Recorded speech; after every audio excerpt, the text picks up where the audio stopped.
I think again we could see that we have incredible scientists all over the world, and that they are willing to come to Berchtesgaden for these microbiome science days.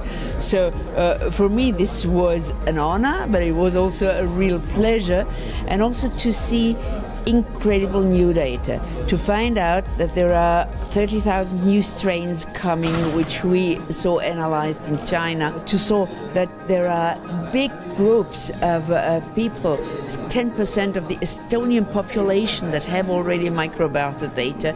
So this was absolutely new. We haven't had it throughout the last years.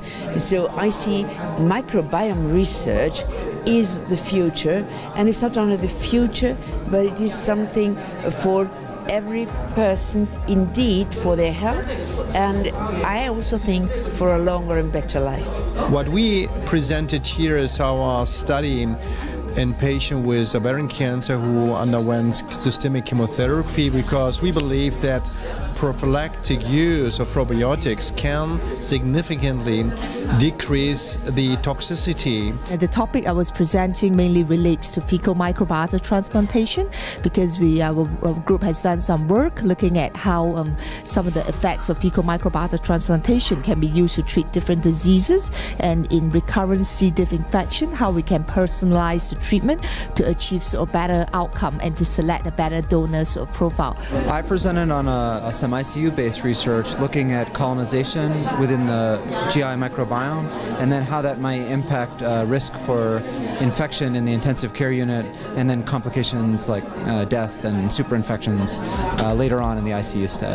I'm particularly interested in esophageal adenocarcinoma prevention, and so my focus is trying to understand how the microbiome may be contributing to the development of Barrett's esophagus and esophageal adenocarcinoma, and perhaps ways that we may be able to modulate the microbiome to decrease risk.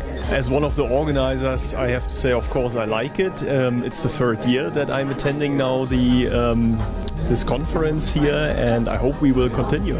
Science days have been so wonderful. I really enjoyed, of course, the location is good, but also the scientific level is very high, and experts from really different fields, so a lot of interactions, because it's a small meeting. You can really directly interact with different scientists, have some new ideas, for a future research. So it's a wonderful meeting. I really enjoy that.